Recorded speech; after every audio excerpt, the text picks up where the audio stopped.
नमस्कार दोस्तों। इससे के पहले आज की इस वीडियो की शुरुआत की जाए, सबसे पहले मैं आपको बताना चाहूंगा कि आज के इस वीडियो के स्पॉन्सर कौन है। आज की इस वीडियो को स्पॉन्सर किया है जस्ट जंगली ने, जो कि एक online T shirt shopping website है specifically and specially for men. चाहे क्लासिक फिट टी शर्ट्स हो या ओवर साइज टी शर्ट्स या फिर आपकी plain and simple blank T shirts, just Jungli पर मौजूद है सभी तरीके के बेहतरीन डिजाइन्स विद प्रीमियम क्वालिटी।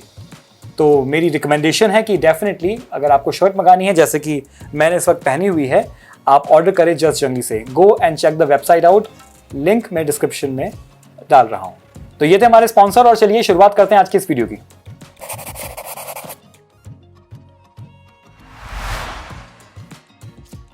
क्या आप बता सकते हैं कि इंडियन आर्ट क्या होती है? जी हां, सही सुना आपने। What exactly is Indian art? अगर आप आर्ट एज अ सब्जेक्ट के ज्ञाता हैं तो मोस्ट प्रोबेबली आप रिकमेंड करने वाले हैं कुछ बेहतरीन world famous Indian painters and artists such as Raja Ravi Varma, Jamini Roy, MF Hussain, और इन सभी नामों के साथ आप सही भी हैं। लेकिन मैं बात कर रहा हूं विजुअल आर्ट्स की, जो कि हम कमर्शियल या कहिए कि एंटरटेनमेंट इंडस्ट्री में बहुत ज्यादा यूज करते हैं, जैसे कि movies, games end of course comic books. एक एग्जांपल देकर समझाता हूं। आज से 10 साल पहले करीब अगर मैंने अपने किसी स्टूडेंट से कोई सुपर हीरो ड्रॉ करने को कहा होता तो यूजुअली वो सुपरमैन, बैटमैन, स्पाइडरमैन या इनक्रेडिबल हल्क बनाता, राइट? आज की डेट में अगर मैं किसी स्टूडेंट को कुछ ड्रॉ करने को कहता हूं तो प्रोबेबिलिटी इसकी है कि वो बनाएगा गोकू, नरूतो, डेथ नोट में से कुछ। मेरा पॉइंट और सवाल एकदम क्लियर है। इस सब में इंडियन आर्ट कहां है? पहले हम अमेरिकन आर्ट के पीछे दीवाने थे और आज की डेट में हम जापानीज आर्ट को फॉलो करते हैं, इजंट इट? अब एक फैन के पॉइंट ऑफ व्यू से इसमें कुछ गलत नहीं है और मैं भी मानता हूं कि हां, इसमें कुछ गलत नहीं है। लेकिन अगर आप आज के इस वीडियो के टॉपिक को समझें तो सामने बात आती है ओरिजिनलिटी और ऑथेंटिसिटी की। एक और एग्जांपल देता हूं, शायद आपको और क्लियर हो जाएगा।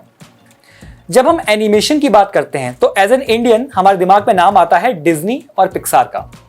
जब हम गेमिंग की बात करते हैं तो हमारे दिमाग में नाम आते हैं रॉकस्टार स्टूडियो या ऐसे ही किसी और गेमिंग स्टूडियो का। जब हम कॉमिक बुक्स की बात करते हैं तो एज एन इंडियन हमारे दिमाग में नाम आता है डीसी कॉमिक्स, मार्वल कॉमिक्स या किसी मांगा पब्लिकेशन का। Some of the best, isn't it? इन सभी मूवीज, गेम्स और कॉमिक बुक्स में हमें वेस्टर्न कल्चर, वेस्टर्न क्लोथिंग, यहां तक कि जो कैरेक्टर्स दिखते हैं, उनकी लुक, उनके फेशियल फीचर्स, उनकी कद काठी, वह सभी उनकी कंट्री को रिप्रेजेंट करती है। भारत में जो कुछ भी काम होता है उसमें ज्यादातर feel and look American art का होता है और अब तो जेनजीज हर चीज में जापानीज स्टाइल बनाना चाहते हैं। आपने कई बार देखा होगा कि आपके खुद की फैमिली में बच्चे श्री राम और हमारे इंडियन माइथोलॉजिकल कैरेक्टर्स भी जापानीज या एनीमे स्टाइल में बना रहे होते हैं। मेरा पॉइंट को समझिएगा कि मैं ये नहीं कह रहा हूं कि ये गलत है या इसे रोकना चाहिए, और अगर हम किसी पॉपुलर आर्ट स्टाइल को अडेप्ट कर रहे हैं तो इसमें कुछ गलत नहीं है। आखिर हमने भी तो यही किया था बैक इन द 90s जब हमारे लिए कार्टून नेटवर्क पे सुपरमैन, बैटमैन, स्पाइडरमैन आया करता था, तो हम भी उसी के दीवाने थे, एक तरीके से अमेरिकन आर्ट वर्क के। इस वीडियो का पॉइंट समझिएगा, अपने आप में काफी गंभीर है। हम एज एन इंडियन हमेशा वेस्टर्न कंट्रीज के आर्टवर्क को अडेप्ट करते हैं और हमेशा उसके पीछे ही दीवाने रहते हैं। हम ये नहीं समझ पाते कि अमेरिकन हो या जापानीज, हम जो कुछ भी देख या पढ़ रहे हैं वो उन देशों के आर्टवर्क को गौरवान्वित करता है। हम उनके कल्चर को एक तरीके से फैंटेसाइज कर रहे हैं। अब इससे पहले कि मैं आगे बढ़ूं, मैं एक चीज क्लियर कर देना चाहता हूं। I completely agree that art is truly universal. Art लोगों के देशों और सरहदों को पार करके एक दूसरे को कनेक्ट करती है। तो क्या हो गया कि अगर हम जापानीज आर्ट को पसंद कर रहे हैं और अगर जापानीज आर्ट के जरिए बच्चे ड्राइंग करना सीख रहे हैं, what is wrong in this? Absolutely nothing. जब हम कोई अमेरिकन सुपर हीरो की मूवी देखते हैं तो हम उसको उसकी कंट्री के हिसाब से जज नहीं करते, बिकॉज हम उसकी कहानी और कैरेक्टर्स में रिलेटेबिलिटी ढूंढते हैं। उस कैरेक्टर के स्ट्रगल्स, उसकी प्रॉब्लम्स, उसकी अच्छाई, यहां तक कि उसकी कमियां, ये सभी एलिमेंट्स मिलकर एक अच्छा सुपर हीरो बनाते हैं। अब इंडिया में एनिमेशन और वीएफएक्स का काम ज्यादातर आउटसोर्स होता है और जो काम यहां बनता है वो वाकई में बच्चों को ध्यान में रखकर ही बनाया जाता है। ये बात बिल्कुल सच है। अगर आप इंडियन एनिमेशन की बात करें तो जितनी भी एनिमेटेड मूवीज या टीवी सीरीज आपने देखी हैं जो कि इंडियन स्टूडियो ने, यानी कि हम भारतीयों ने बनाई है, वो ज्यादातर छोटे बच्चों को केटर करने के लिए होती है। आप खुद ही देख लीजिए, अगर आप किसी भी एक एनीमे सीरीज से हमारी इंडियन सीरीज को कंपेयर करेंगे तो एक एनीमे सीरीज की जो एज रेंज है जो उसको देखने वाले होंगे वो फ्रॉम 14 till 40 भी हो सकते हैं और उससे ऊपर भी। वहीं दूसरी तरफ हमारे यहाँ चाहे छोटा भीम हो, चाहे लिटिल सिंघम हो, या चाहे कोई भी और कार्टून सीरीज हो, वो as the name indicates cartoon series है, वो स्पेसिफिकली किड्स के लिए ही होती है। It's almost as if studios पैसा लगाना ही नहीं चाहते हैं, क्योंकि उन्हें लगता है जैसे हमारे यहाँ मेच्योर कंटेंट देखने वाले समझदार इंटेलेक्चुअल्स मौजूद ही नहीं है जो कि कार्टून्स या एनिमेशन में भी इंटेलेक्चुअलिटी ढूंढ सकें। लेकिन ऐसा नहीं है। आज हमारे देश में पूरी जनरेशन जो जेनजीज हैं वो इसी वजह से तो वेस्टर्न सीरीज या जापानीज सीरीज के ऊपर आधारित हैं। वो इसी वजह से तो वेस्टर्न या जापानीज आर्टवर्क पर निर्भर कर रहे हैं। ऐसा नहीं है कि वो नया नहीं देखना चाहते, ऐसा नहीं है कि वो इंडियन कुछ नहीं देखना चाहते, बट एक्चुअल में इंडियन कुछ मौजूद नहीं है। तो इससे इस वीडियो में दो बातें कंक्लूड होती हैं। पहली, हम खुद की नई स्टोरीज और कैरेक्टर्स पर काम करें। दूसरा, हम एक एकेडमिक लर्निंग से होकर आगे बढ़े।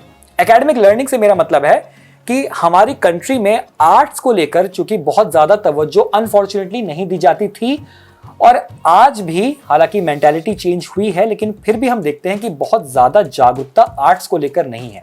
जहां तक आर्ट्स एज अ सब्जेक्ट का सवाल है तो यूजुअली कॉमनली स्कूल्स में आर्ट्स एक हॉबी सब्जेक्ट की तरह होता है। It's unfortunate to say that many of the academics, not all, but many of the academics don't take that subject very seriously. अच्छा, चलिए अब आगे बढ़ते हैं और बात करते हैं इंडियन कॉमिक बुक्स की, क्योंकि अगर बात प्योर आर्ट फॉर्म की हो रही है तो भारतीय कॉमिक बुक्स एक ऐसा आर्ट मीडियम है जिसमें पब्लिशिंग भी इंडिया में हो रही है, उसकी राइटिंग भी इंडिया में हो रही है और उसका आर्ट यानी कि उसके इलस्ट्रेशंस भी इंडिया में बनाए जा रहे हैं। अब अगर इंडियन आर्ट फॉर्म की हम बात करें एज अ कॉमिक बुक, तो हम देखते हैं कि हाँ, ये एक ऐसी चीज है, एक ऐसा आर्ट मीडियम जो कि भारत में ही बन रहा है। यहां तक कि अगर हम भी किसी के पास जाते हैं और किसी के पास जाकर अवेयरनेस देना चाहते हैं और उनको बताना चाहते हैं कि भाई Indian comic books are still in publishing और स्टिल इन एग्जिस्टेंस, तो सबसे कॉमन सवाल जो निकल कर आता है, सबसे कॉमन, वो ये होता है कि क्या इंडियन कॉमिक्स अभी भी आती हैं? मतलब that's a big question, because भारतीय होते हुए भी हमको हमारी इंडियन कॉमिक्स का नहीं पता है। हमारे देश के जेनजीज, हमारे देश की जो प्रेजेंट जनरेशन है, अगर इंटरनेट की वजह से उनको कॉमिक बुक्स के बारे में पता भी है, राज कॉमिक्स के बारे में या होली काउ एंटरटेनमेंट या याली ड्रीम क्रिएशंस के बारे में पता भी है, तो पढ़ने के प्रति जो रुचि है वो इतनी कम हो गई है कि आप so much and so frequently आप रील्स और मूविंग पिक्चर्स में कंप्लीटली डिवोटेड होते हो। तो रीडिंग कल्चर हमारी कंट्री में कम हो गया है। देखिए, बहुत से ऐसे रीजंस हैं जिसकी वजह से हम इस पॉइंट पर आ सकते हैं कि हमारे भारत का जो आर्ट वर्क है, जो विजुअल आर्ट्स में जो कमर्शियल आर्ट है, या कहिए जो एक टिपिकल कॉमिक बुक आर्ट होता है, वो भी very much it is inspired from the western comic books. ऐसे न जाने कितने राइटर्स हैं, कितने आर्टिस्ट हैं जिनके साथ में जब भी मेरे पॉडकास्ट हुए हैं तो हमने ये बात सामने रखी है और ये बात सामने आई है कि जब हम एक सुपर हीरो को देखते हैं भारतीय कॉमिक्स में, तो ऑफ कोर्स एक जो टिपिकल सुपर हीरो एनाटमी होती है कि wide chest and huge biceps and broad shoulders and legs and all the, जो टिपिकल एक बॉडी बिल्डर की जो लुक हमें हमेशा से दिखती आई है, एक सवाल हमेशा निकल के आता है कि आखिर कितने इंडियंस वैसे दिखते हैं। जब हम कॉमिक बुक्स में कॉमन मैन भी देखते हैं तो कितने इंडियंस वैसे डिपिक्ट किए जाते हैं? ये सवाल किसी आम पाठक के लिए उतना इंपॉर्टेंट हो ना हो, लेकिन अमंग द आर्ट कम्युनिटी एक बहुत इंपॉर्टेंट सवाल है। शायद आपको जान के हैरानी होगी, लेकिन कई सारे राइटर्स और कई सारे आर्टिस्ट इस बारे में बात करते हैं।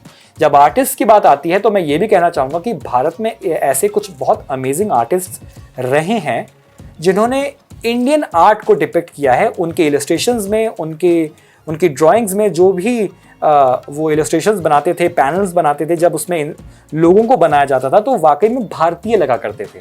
मिसाल के तौर पे हमारे भारतीय कॉमिक बुक्स के one of the legends Shri Pratap Malik. अगर आप नागराज की कोई भी शुरुआती 30-32 कॉमिक बुक्स को उठा लें और अगर आप उसकी इलस्ट्रेशन को देखें, तो चाहे नागराज हो, चाहे नागराज के साथ कोई भी और कैरेक्टर हो जो कि इंडियन है, आपको उसमें एक इंडियन फील झलक आएगी। आपको उसमें कहीं ना कहीं एक भारतीयता की झलक आएगी। और इस चीज की आज की जनरेशन में बहुत कमी हो गई है। क्योंकि भले ही YouTube पे सैकड़ों हजारों वीडियोस पड़ी होंगी how to draw superheroes, लेकिन हमें एकेडमिकली ये जानना, ये सीखना, ये रिसर्च करना जरूरी है कि हमारी आर्ट फॉर्म क्या है, हम कैसे एज एन इंडियन हम कैसे दिखते हैं, हमारी कदकाठी क्या है. So we don't have to draw someone as an American और as a Greek god figure, but as an Indian हम कैसे दिखते हैं. सो अंत में मैं यही कहना चाहूंगा कि चाहे मूवीज हों चाहे कॉमिक बुक्स, हमें एज एन इंडियन हमारे आर्ट कम्युनिटी को एक अपना एक खुद का एक इंडियन आर्ट फॉर्म निकालने की जरूरत है. अगर कॉमिक बुक्स की बात की जाए तो डेफिनेटली हमारे भारत में बहुत अमेजिंग आर्टिस्ट, बहुत अमेजिंग राइटर्स हैं, लेकिन जरूरत इस चीज की है कि हमारे आर्टिस्ट के द्वारा ड्रॉ किए गए पैनल्स और इलस्ट्रेशंस में अगर भारतीय सड़कें दिखाई जा रही हैं, भारतीय शहर दिखाए जा रहे हैं, तो जो सुपर हीरोइक फिगर्स हैं या जो इंडियन फिगर्स हैं वो भी भारतीय दिखें. ऐसा हो रहा है डेफिनेटली, लेकिन कम होता है. इसीलिए बेसिक फंडामेंटल्स को स्ट्रॉन्ग करने की जरूरत होती है. अगर आप जापानीज कल्चर की तरफ देखें तो मांगा, ये शब्द मांगा या एनीमे कितना पॉपुलर हो गया है. हम तो हमारी कंट्री और हमारे आज के नौजवान तो ऐसे बोलते हैं जैसे कि हमने ही बनाया है, हमारा यहाँ का उत्पत्ति है. लेकिन आप सोचिए ना, ये उनके देश का आर्टवर्क है जिसको देख देख कर हम खुश हो रहे हैं. Think about it as an art. मैं किसी की बुराई नहीं करूंगा because art in itself is very secret. और आप देखिए उनका आर्टवर्क है और वो इतना पॉपुलर है कि वो पूरे समूचे विश्व में उसको अडेप्ट किया जाता है. मांगा अपने आप में एक स्टाइल बन गया है. हमें भारतीय होने के नाते हमारे भारतीय आर्ट कम्युनिटी को और हमारे इंडियन आर्टिस्ट को भी जरूरत है अपनी आर्ट, अपनी कमर्शियल आर्ट को कुछ इस तरीके से बनाने की. इलस्ट्रेशंस में जब कोई फिगर्स बनाई जाएं तो वो अमेरिकन या जापानीज ना लगें, हम लगें इंडियंस, भारतीय. तभी तो आप कहेंगे मेरा भारत महान.